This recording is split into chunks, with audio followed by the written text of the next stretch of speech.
An untrue version of history has been passed to generations. Despite all adversities, some people who are not afraid to tell the truth still live.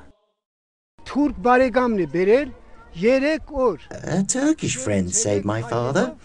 He took him to the Russian army, travelling on foot for 3 nights and 3 days. Sometimes, when the subject opened, when we had guests, or the conversation got deeper, my father's eyes would fill with tears, and he would say, "The Turks were good." Turkish villagers always had good intentions towards Armenians.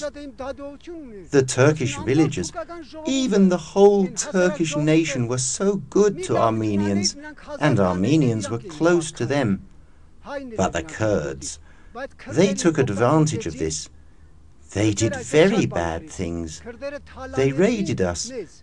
They would even steal the things we carried. They were plunderers.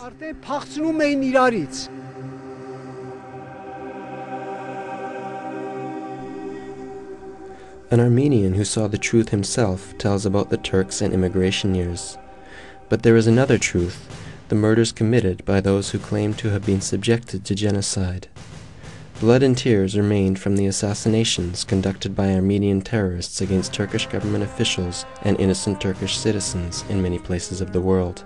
Danish Tunalagil, Turkish ambassador in Vienna, was only one of those killed by Armenian terrorists. Burada da Ermeni dostlarım var. Hepsi benim başlarını önüne eğiyorlar benim karşıma. I have Armenian friends as well here. They all lower their heads in front of me. It's because they're guilty. It's not something they want. They're sad and they're grieving. In fact, this Asalla is making a mistake. They're harming their own country, not especially us. They're sowing discord. They don't want us to get along, to be friends. This means they're not real Armenians. I believe so. I don't feel hatred against Armenians. That was another group. For me, Armenians are different. Asalla is different. Asalla is something else. Asala ayrı bence. Asala başka bir şey. A Turkish woman whose diplomat husband was killed by Asala says it would be wrong to identify Armenians with terrorists.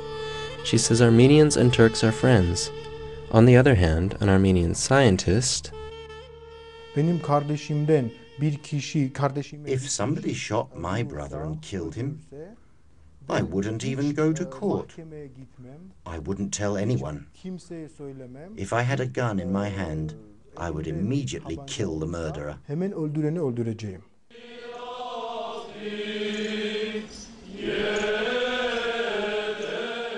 those who in the past dressed up their children in the uniforms of Armenian rebels, donned with arms and knives, make their children take oaths for vengeance at school today. They crowd monuments installed in the name of an unproven genocide. The Armenian school, which is our hope, is the basis of our example. We educate and surround our new generation with the Armenian spirit there.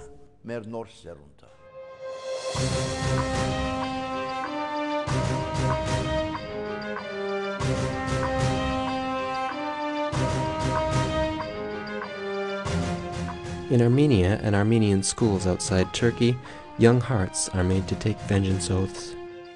Some of my Armenian friends during our dialogues told me about how from age 2, as they're growing up and they're developing their individual identities, they're also told that their identities are dependent on how they are different from the Turks and how they are victimized by the Turks. So that their personal developmental identity and this identity's relationship with the other become almost a normal thing for them. Thus, when such a person becomes an adult, he or she almost psychologically is obliged to be preoccupied with this type of identity. The whole world is talking about the clash of religions and civilizations along with terrorism, which have turned into a global threat today. Were religion or sects influential over incidents in the past as well? I have no doubt that all the religious problems we are facing now are an imposition stemming from religious difference.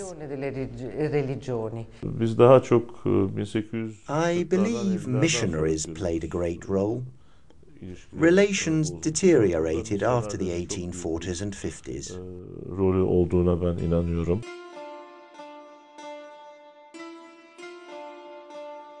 Armenians compare their allegations with the Jewish genocide. How does that fit into international law? How do Jews who lived the genocide evaluate the Armenian issue? The Jewish experience in World War II particularly, where the full power of an industrial state like Germany was trained upon a single people for no crime except that they were Jewish, and where of the 6 million people who died, over 1.5 million were children under 12 years old, we think is unique. There has been nothing like it in history.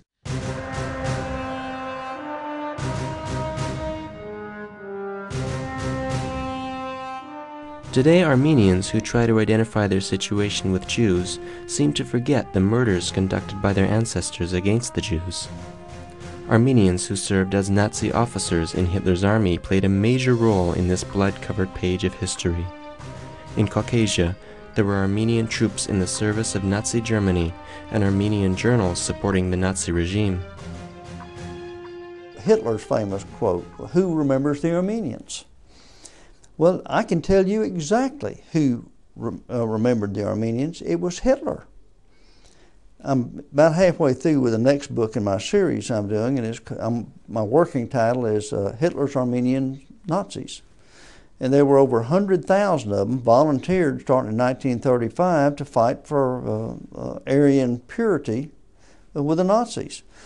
They even had a radio broadcast from Berlin once a week, and there were over 500 of them. They had newspapers. So when you come up with a fake document, which nobody can really verify that it just showed up like, well, Hitler said this.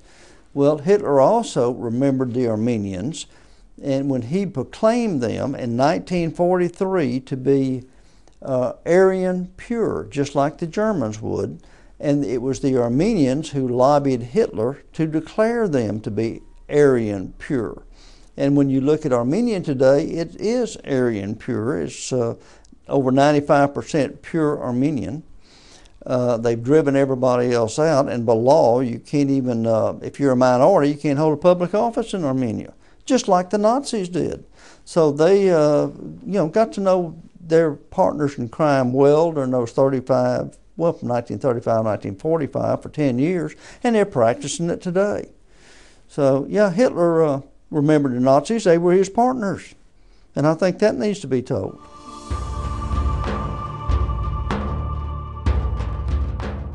The genocide allegations are used as the philosophical foundation for the establishment of a greater Armenia, much spoken of by Armenians. They wish to disrupt the territorial integrity of a country. As both Armenians from Aleppo and as Armenians gathered from Mardin, Marash, Kozan, Malatya and Sivas, we all believe that Silesia is our homeland, and we claim those houses as our fair legacy.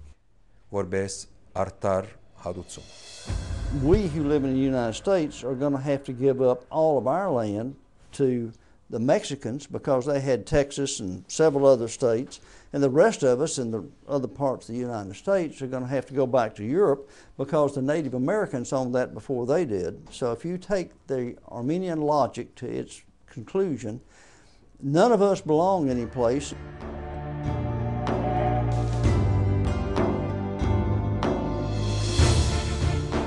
That some Armenians want to establish a greater Armenia on Turkish territory is against international law and national sovereignty rights.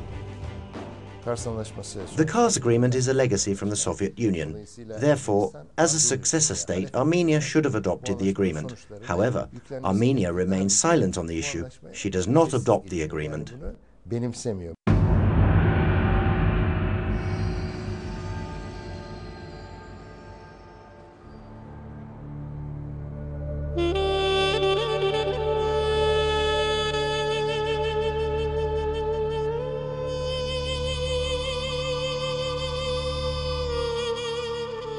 In various parts of Anatolia, there are mass graves belonging to Turks. Scientists witness today the results of massacres conducted by Armenians in Hakmemet village in Öder. In particolare c'era un villaggio, il villaggio di Hakmemet. There was one village especially, Hakmemet village. I went to that village. A mass grave was found, and there laid the Turks that were killed during the incidents. There were about 30 people, and these were young women. We could tell from their clothes. Sono stati massacrati durante questa questione. He had his 21 or 22-year-old son with him. The Armenians said, "Let's slay your son as a sacrifice to God for you." They said that.